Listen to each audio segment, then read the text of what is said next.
Hello and welcome again to Hebrew Mindset Ministries. I am Brother Mitch and this is Studies in the Truth. As we go through the teaching today, please leave comments or questions. Remember that we're here to test the scriptures. We're not here to argue about things that are not relevant to the gospel.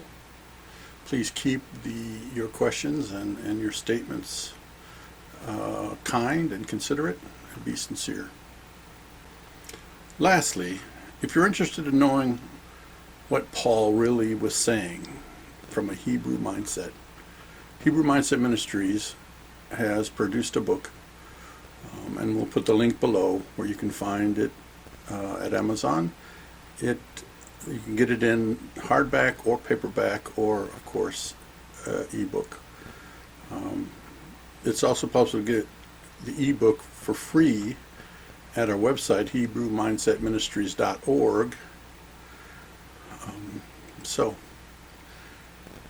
I think that's it. Let's begin.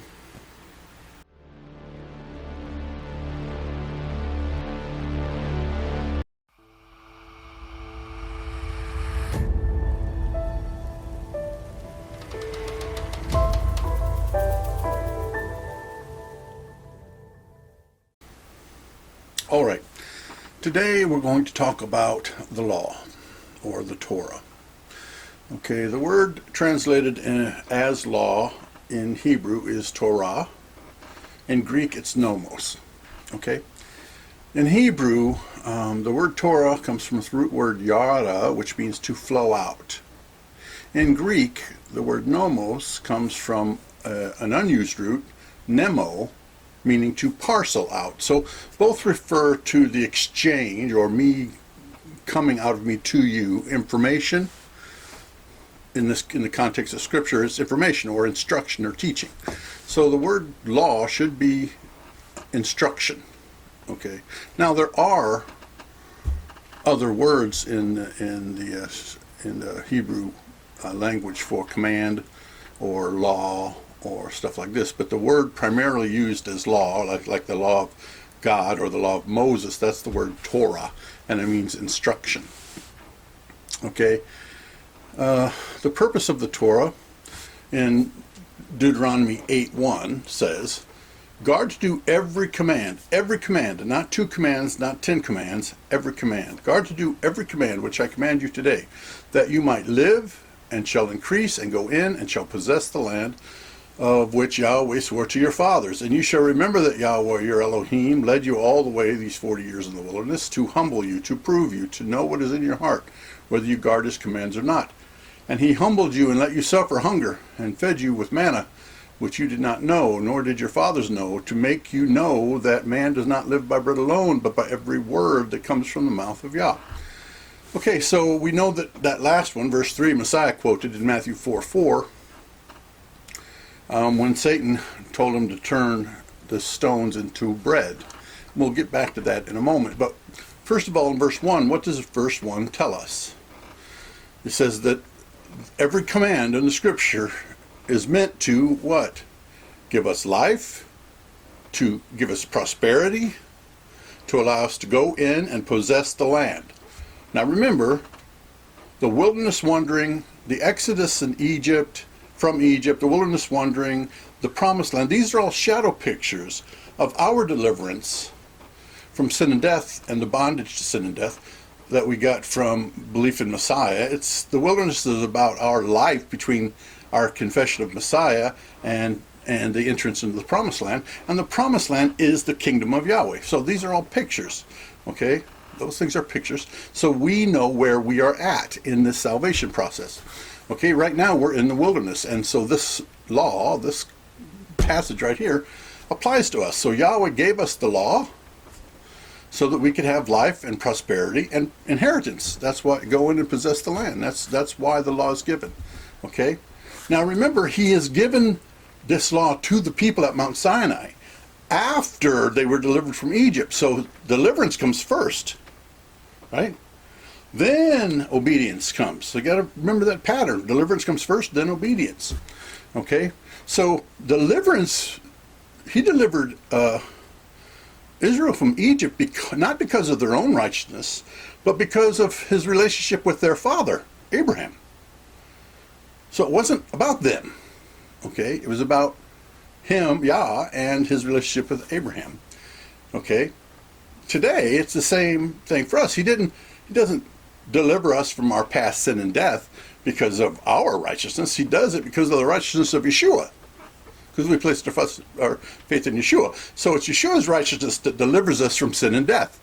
But after that, we have to cross the Red Sea, which is baptism, right? We have to receive the down payment of the Spirit, which is the rock of Horeb, right? And then we're studying at Mount Sinai, okay? At Mount Sinai, he gives us the instructions that we have to live by to live and increase and go in and possess. That's what the Torah is for.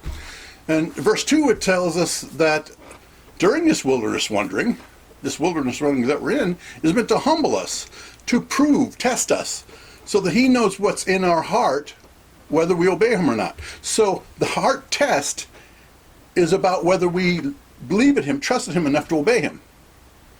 Okay? So the law is a heart test to determine whether we're obedient sons or disobedient children. Okay? Obedient sons get the resurrection of life, and disobedient get the resurrection of death, the second death. Okay? And he humbled us, he's humbling us right this mount, and let us suffer the trials and tribulations of this world. Okay? And it says, fed you with manna. That manna is Messiah. Messiah himself said that he is the manna, the bread of life, which you did not know, nor did your fathers know, to make you know that man does not live by bread alone, but by every word that comes from the mouth of Yahweh. Remember, Messiah said he's the bread of life. Man does not live by bread alone, but by every word. So, just like James in chapter 2 says, faith without works is dead, so Messiah without the law is dead. Okay, faith must have works. Okay, bread must have every word, obedience. This pattern is the same, it never changes. We have to remember that the Torah, as Timothy 3:16 and 17 tells us, that the scripture is good for a bunch of things, for reproof, for correction, to instruction in righteousness. It's meant to teach us how to live righteously. That's Deuteronomy 6:24 and 25, to guard and do these commands, for it is our righteousness we do them. Okay? Now, something people don't quite understand is that there's more than one law mentioned in the scripture, especially the Messianic scriptures. I'm going to give you 3 examples. One is what is called the law of God, or Elohim, and the law of Moses. Now, some people have incorrectly taught that these are 2 separate things, that the law of God is the 10 Commandments and the law of Moses is everything that comes after that. That is just wrong. Okay? That's incorrect. The law of Moses and the law of Elohim are the same thing. Okay? Now, they will take you to Luke 22, where both the law of Moses and the law of God exist in that phrase, and they'll use it as proof that there's 2 kinds, that there's a difference between the law of Elohim and the law of God, Moses. But let's read the passage, and you'll see clearly that it's referring to the same command. Okay? He says, Luke 22 through 24, and when the days of her, Mary's, cleansing according to the Torah of Moses, so the Torah of Moses commands a cleansing, okay, were completed, they brought him to Jerusalem to represent him to Yah, as it has been written in the Torah of Yah. Every male that opens the womb shall be called set apart to Yahweh. So they were producing him to be set apart to Yahweh. That's from Exodus, okay? 13. And to give an offering according to what is said in the Torah of Yah, a pair of turtle doves and pigeons. That's Leviticus 5:11 and 12:1. So the law that Mary, was going to the temple to present Yeshua before Yah, okay, and to do the cleansing ritual, those are both called the Torah of Moses and the Torah of Elohim. They're both called that. This one instruction to go do this in this passage is called both the Torah of Moses and the Torah of Elohim. And so we must understand that these 2 terms are synonymous. They mean the same thing. They're talking about everything the law says. Now, if you go back to Mount Sinai, if you go back to Exodus 20, verses 18 through 21, you'll see that the only reason Yah stopped speaking to the people is because the people were afraid and asked him to stop. That's why. He would have gladly continued going, no doubt. But they were afraid, and he said, and they asked Moses to go up and tell him not to talk to them anymore. So it's not really him not wanting to talk to us, it's us not wanting to listen.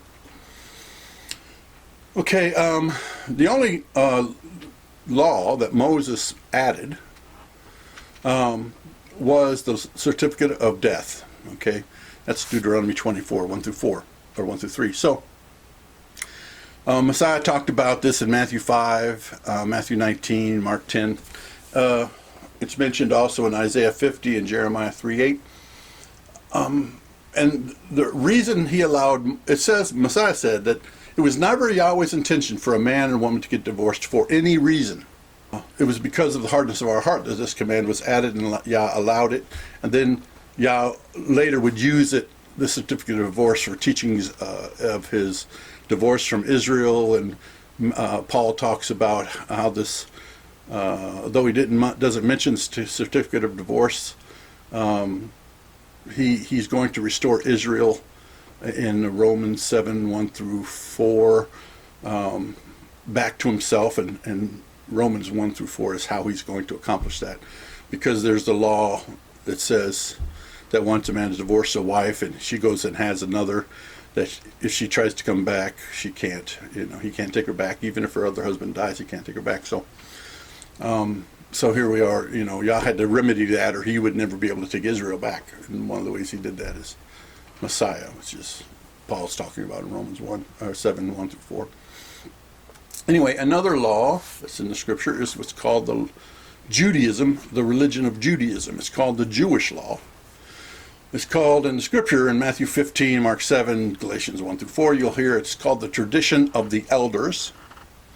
Okay, if you would go and read Matthew 15, 1 through 9, I think it is, you're going to read how the rabbis accused the disciples of Messiah for eating bread without washing their hands first, according to the tradition of the elders. And Messiah asked, why do you violate the tradition of Elohim? Oh, let's just go there. I hate it when I can't remember a quote, which I should be used to it because I'm not very good at it. Oh, he says, why do you transgress the command of Elohim but because of your traditions? Okay, because remember, you're not allowed to add to or take away from the commands of Yahweh. You're not allowed to do that. We've quoted that many times. Ecclesiastes 3:14, Deuteronomy 4:2, 12:32. There's lots of examples of that. In verse 6, Messiah goes as far as to say, so you have nullified the command of Elohim by your tradition. So when you put a tradition in front of the command, okay, or modify the command to fit your tradition, what you've done is you've taken the authority away from the command of Elohim and put it on your own commands. So you usurped his authority. Okay, he warns this, talks about this in Isaiah 29:13. He says, that you worship me with your mouth and with your lips you praise me, but your hearts are far from me, teaching, the fear of me as a commandment of men. And that's also in Matthew 15 is quoted there. So what he simply means is that you say that you serve me, and you talk about your belief in me and your obedience to me, but when it comes down to it, you don't obey me, you obey men. Okay, so what the rabbis are guilty of, and as the churches today, is they keep obeying these men that tell them things about how to worship Yah that Yah did not say. Okay? Yah did not say those things. And because Yah did not say those things, it's an addition to have said them, to require them. Okay? And when we obey other men, and Paul says, you're a servant to whom you obey. So if you obey men, then you're serving men, you're not serving Yah. Okay, it's a simple process. We're going to come back to that idea before too long. One of the other things Judaism is guilty of, or the Jews in general are guilty of, is that they trust in their flesh, meaning not so much their ability to obey the law on their own, although that is a problem. They trust in their physical attributes. They trust in the fact that they're born in the line of Judah. They trust in the fact that they were circumcised on the 8th day. Stuff like that, physical things that they trust in. And Paul talks about this in Romans 2, 23 to 29, about a Jew is not one who is one outwardly, meaning in the flesh, or the fact that he has a law, the commandments. That's not what makes a Jew. A Jew is one in his heart who does the commandments, not just having them, and not just having circumcision, but actually applying the command to his life. Actually being seeking Yahweh with a full heart of obedience. That's not the same thing as having it. Okay, remember your trust is supposed to be in Elohim, from a sincere heart. That's what's even Deuteronomy 8, which we just quoted, is talking about. Okay. All right, Paul in Philippians 3, 1 through 7 talks about this. He says, I'm a Hebrew of the Hebrews, a Pharisee, according to the law, blameless. He's circumcised on the 8th day of the tribe of Benjamin. He says, I have all these things, but I don't consider those things of any importance. And when he says that, he's not saying that these things are not important. He's saying when it comes to pleasing Yah, when it comes to being accepted and justified, being made right again from sin and death, this context, he's saying those things have no value. They have no value to me. I don't consider those things anything for the sake of the knowledge of Messiah. So it's the knowledge of Messiah that justifies us. All that physical stuff can't do that. And that's his argument there.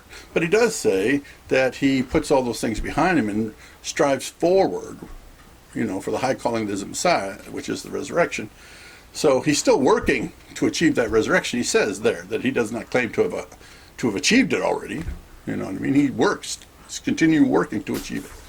So you just have to go read that in context of how it's given. There is one more law given. It's called the law of sin and death. So this is an important one. We're going to read Deuteronomy 30, 15 through 20. It says, verse 15 says, See, I have set before you today life and good and death and evil. That in that I am commanding you today to love Yah, your Elohim, to walk in his ways, to guard his commands and his laws and his right rulings. And you shall live and increase, and Yahweh, your Elohim, shall bless you in the land which you go to possess. But if your heart turns away, it's always about the heart, remember.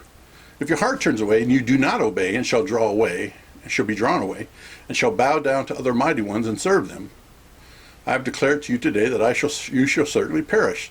You shall not prolong your days in the land which you are going to possess over the Jordan, to enter and possess. I have called the heavens and the earth as a witness today against you. I have set before you life and death, the blessing and the curse. Therefore you shall choose life, so that you live, both you and your seed, to love Yah, your Elohim, with all of your to love Yah, your Elohim, to obey his voice, to cling to him. For he is your life and the length of days, to dwell in the land which Yah, your Elohim, swore to your fathers, to Abram, to Yitzhak, and to Yaakov, to give them. Okay? Now, that is why that passage is important, is it explains to us the difference between the law of life and the law of death. Okay? Because we know, according to 1 John, that sin, by definition, sin, is not obeying the law. That's 1 John 3:4. Okay? So, the Torah is both the law of righteousness, the law of right, the law of good, the law of life. And disobedience to the law, the Torah, is the law of death, the law of sin. Okay? So you have the law itself is this double-edged sword. Okay? Hebrews 4:12 says that it's a discerner of the thoughts and intents of the heart. For those whose hearts were committed to obeying the Torah, it's going to judge them as sons. Because it's going to judge the thoughts and intents of the heart, that they desired to serve him and trust in him and hope in him through their obedience. They believed in him through Messiah, and now they're walking in obedience to the Torah to prove that they are his children. Okay? But if the word proves their heart and finds it lacking, finds it rebellious and going after its own way and refusing to obey the Torah, well, then that law that is meant to give life gives death, which is Romans 7. Go read it. Okay? So we have these two things happening inside of us. Our own body, flesh, it's Romans 8, wanting to go its own way, not subjecting itself to the law of Elohim, that's Romans 8:7.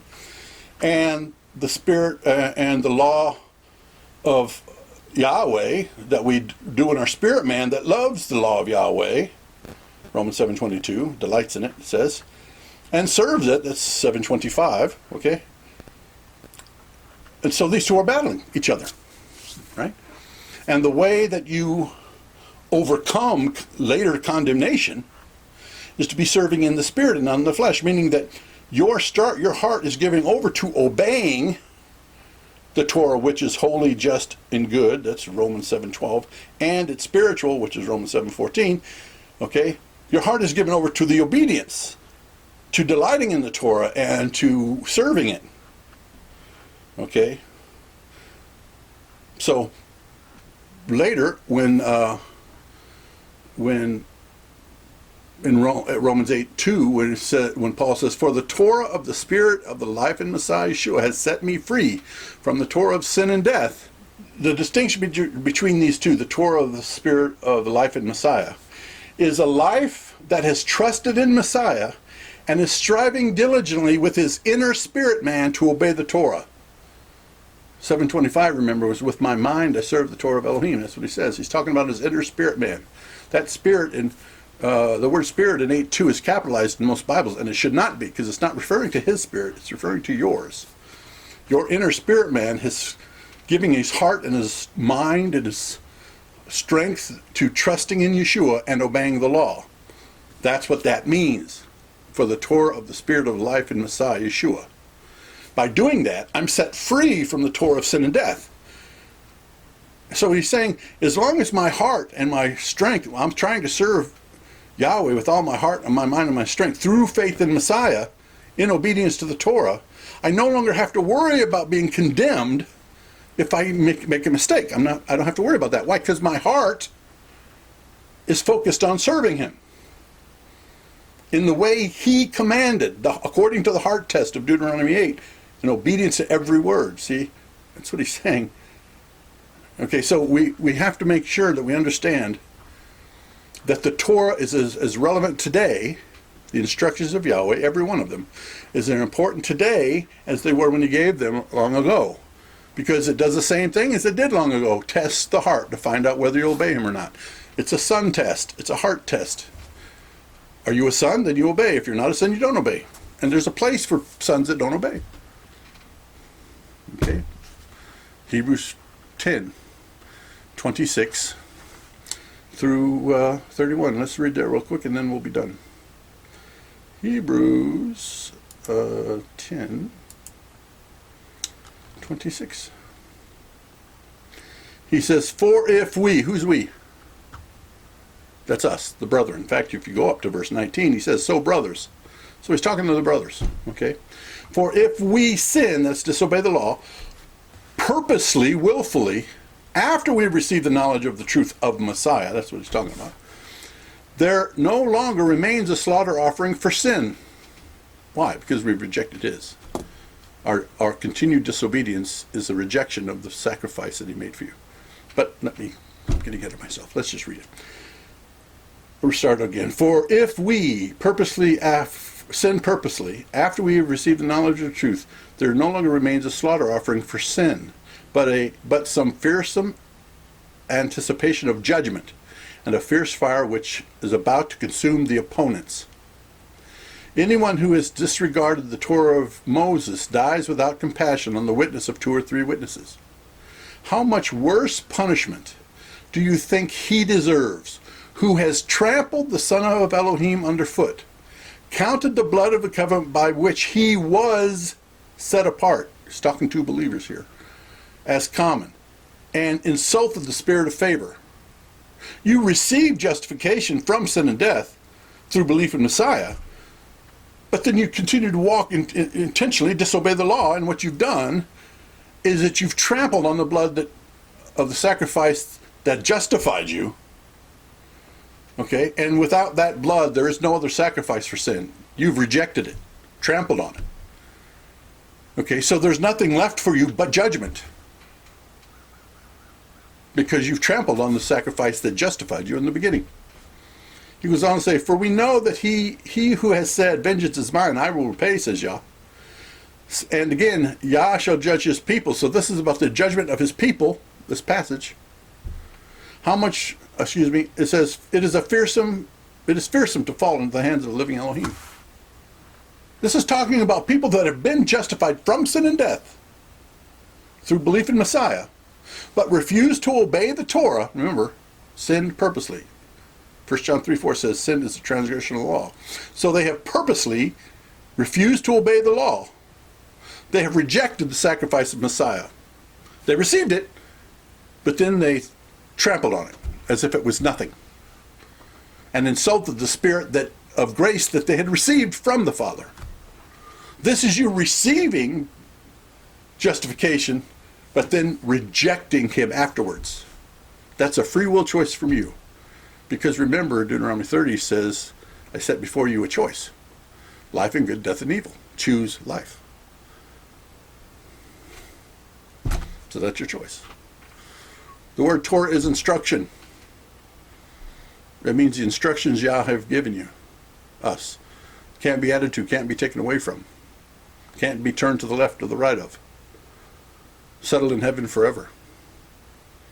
A test of the heart. Meant to get us from Egypt to the promised land. It's not that difficult, people. If you stop listening to men that would tell you lies and submit your heart to the instructions of the Most High, may God bless and keep you. Peace. Hebrew Mindset Ministries has published a book called Not Under the Law, Paul's Gospel from a Hebrew Mindset. If you'd like a copy, there below is a link that you can go to Amazon to get the book. It's in hardback, paperback, and ebook. If you're just interested in the ebook, you can go to our website, Hebrewmindsetministries.org, and you can download it for free. We have I think we have it in a Word document or a PDF, an ebook, and then mobi, which is a Kindle. So you can download for free there. All right. Hope to see you again. God bless you. Shalom.